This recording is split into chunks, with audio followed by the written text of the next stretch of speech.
Welcome back to Twin Terror. I'm Gary, and this is not David. I am recording this on Thursday night, December 18th at 6:30 in the evening. As I mentioned in the video that came out on Friday, Dave's out of town. He's in Virginia. He'll be back late Saturday, tonight when this video comes out. We may record on Sunday. We'll see how he's feeling. But yeah, it's going to be you and me for the next couple of days. I wanted to read on Jack Smith, everyone's favorite ICC judge. So Jack Smith testified behind closed doors to Congress about the investigation that he conducted into Donald Trump and the election interference. And he came out and stated very directly that they had amassed enough evidence to convict Donald Trump of election interference beyond a reasonable doubt.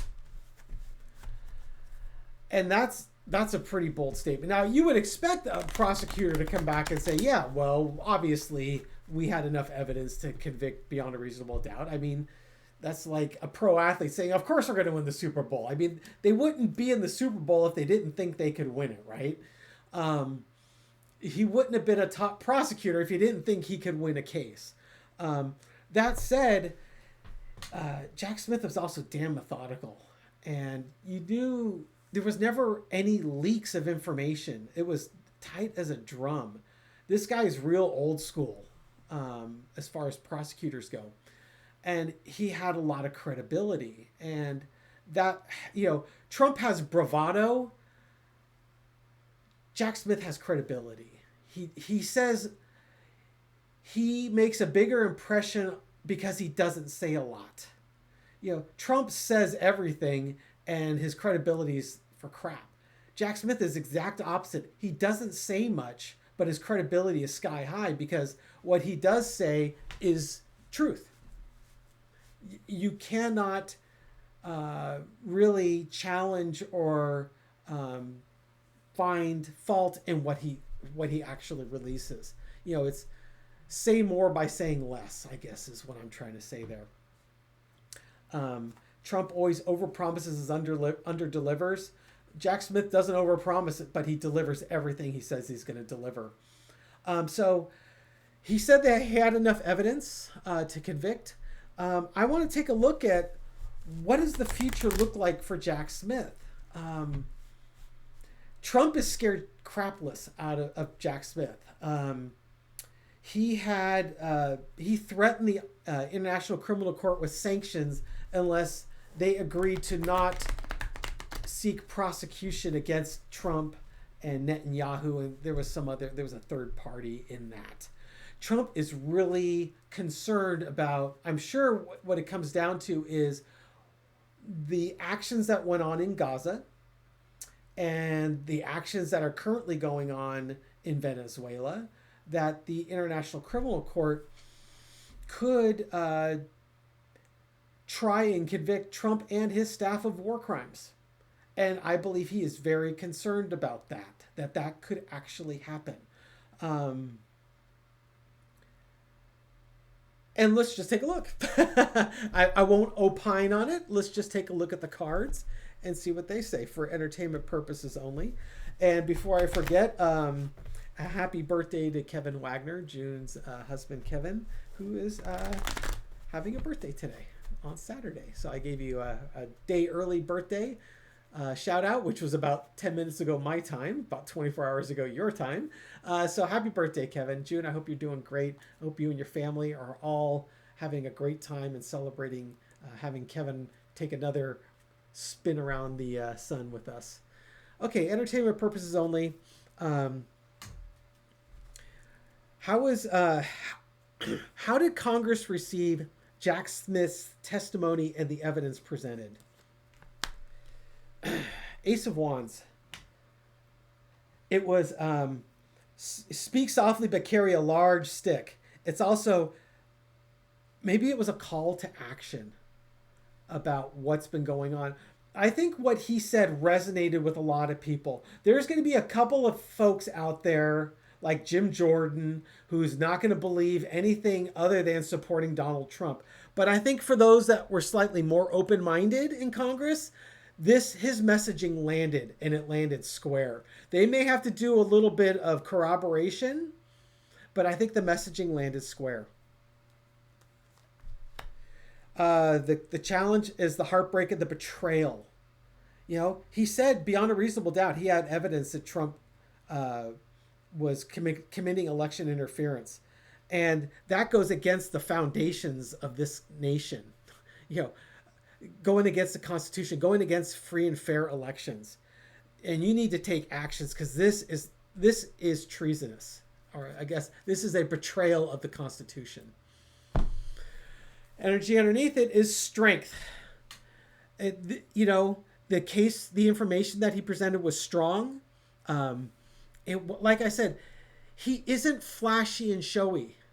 He's quite the opposite. You know, Donald Trump blusters. You know, every day after court, Donald Trump would hold a press conference and say how ridiculous the proceedings were and how he's being targeted, blah, blah, blah. Jack Smith is the exact opposite. He doesn't roar, but he's absolutely in control of the one that roars.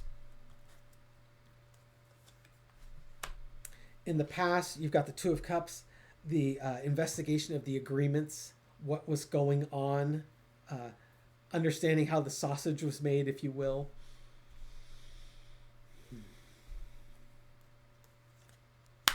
Temperance. The current energy is temperance. His testimony is causing those in Congress to reevaluate everything that's been going on. And it's basically not believing the rhetoric, diluting the rhetoric, and understanding exactly what the evidence was, and in a kind of a dispassionate, objective way. Put the emotions aside and look at it objectively. Overarching energy was the Knight of Cups. Here's the information. This, you know, I'm giving you this information as a gift. I had a strong case. I talked to a lot of people. This is a situation that is not tolerable, and we need to address it. We need to take action because this is not acceptable. What's the lesson to be learned? The Chariot. The investigation continues. Either that or the the election interference continues. It's so yeah, it could be either. It could be, you know, that Congress starts to move this thing forward. That we can't just pause this. We need to continue digging on this. It could also be that with the evidence he presented, Congress can understand that there haven't been guardrails put in place to safely prevent this from moving forward. So they need to address it. What's the outcome? The Fool. Ooh, interesting. So the Fool is about a new journey. It's also about going over the end of the cliff if you don't, if you're not careful. So how did the evidence get received by Congress? He presented it. It was heartbreaking. The betrayal was heartbreaking. He had a strong case. He talked to lots of people. It's time to put your emotions aside, take actions. You know, it was all there presented to you. This, you know, we need to move forward with this. It could be moving forward with the prosecution. And we'd be foolish if we don't follow up with this. We could go over the edge of the cliff if we don't take some sort of action. So that's what I'm getting from that. That he may actually cause Congress to take action. That's your, maybe that's what the Ace of Wands is there. All right. What does the future look like for Jack Smith? America's hero. Unless you're MAGA. What's the future look like for Jack Smith? Entertainment purposes only. There's the card underneath. I saw that real quick. What's the card? What does the future look like for Jack Smith going forward? Queen of Wands, he's going to be busy. A lot of actions that need to be taken. Actions that some of these things are overseas and are going to affect the future. And Judgment. It's bringing that evidence forward. He's going to continue to bring evidence forward and call out the people that need to stand up and have their voices heard, or their votes counted, if you will. It's people need to stand up and face the truth. In the past, you got the Five of Pentacles. This could be your voters. Trump using his power, using his wealth to try and silence the vote of the people. Current energy is the Emperor, so he can make himself king. Overarching energy is the Sun, but Jack Smith has shown a light on it. His future is bright. He's gonna. So what does his future look like? He's gonna square off with the king because of the actions he's taken in the past. And the overarching energy is the Sun. Everyone is gonna see what's the evidence he's got, and they need to make their voices heard. It needs to come out. The lesson to be learned. Knight of Swords. There was reckless actions being taken, but we're going to need to move swiftly to head this off. Outcome. Four of Swords. Okay, so the Four of Swords. Outcome is it's a very passive card. It's like, I mean, in some cases, it's kind of the quiet death card. It could be that when this finally happens, it could be posthumously, right? Maybe Trump's not in a situation where he can face the accountability for what he's done. This is about contemplation. This is about thinking about your actions and laying low. It's an interesting card. So who's the Four of Swords applying to? Give me some more information on the Four of Swords. I'm not comfortable with that card. I don't think I've quite put my finger on it yet. King of Cups, the ever popular King of Cups. So it's someone who's emotionally mature. It's about Seven of Wands, about defending, and then it's about legacy. I mean, gosh, all these are kind of Trumpian cards. So if this is Trump, yeah, maybe he's not in a position where when this finally, even though I'm reading about Jack Smith's future, maybe what this is this just puts an end to the whole Trumpian thing. That could very well be it. That in his future, he puts an end to Trump's quote unquote legacy, as it were. Because, like you said, you convict Trump of election interference, yeah, he's done. Now, of course, there's a bunch of Republicans that'll say, "Oh, never heard of the guy. Only, I think he brought me coffee once." You know, there should be definite judgment and consequences for those that defended this man and prevented a timely, justice from being applied timely and accountability from being applied timely. But, ultimately it looks like we get there. All right. That's all I'm going to read on today. I'll make this a kind of a short one.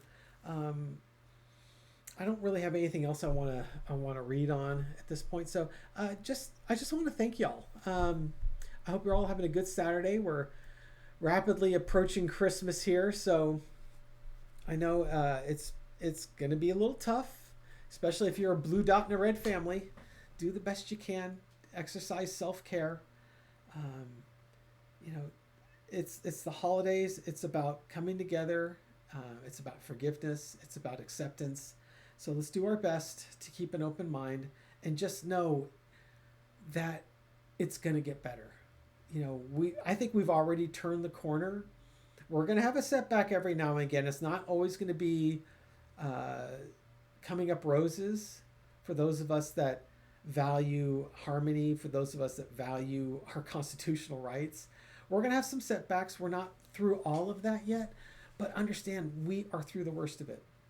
And it's only going to get better from this point forward. The trajectory is up. So hang in there. We'll get through it together. I hope you're all having a great day, and just give a card for the rest of us. The Judgment card, of course. Try not to be too judgy over the holidays. It's not our place to judge. We get, you have one chance to judge, and that's when we cross the veil and we go to heaven, and we get to judge ourselves based on our actions. And, we're going to have our little life review. You can't lie to yourself. You know exactly what you did and why you did it. And so let's not be judgy. We haven't walked a mile in the other person's shoes. Although, man, sometimes it makes it real hard when someone is being judgy or making crazy statements to not judge them pretty harshly. But once again, just do the best you can. Put a smile on. You can think fuck you, fuck you, fuck you, fuck you, but do it while you're smiling and saying nothing. Anyways, I hope you're having a great day, folks. Take care. Bye.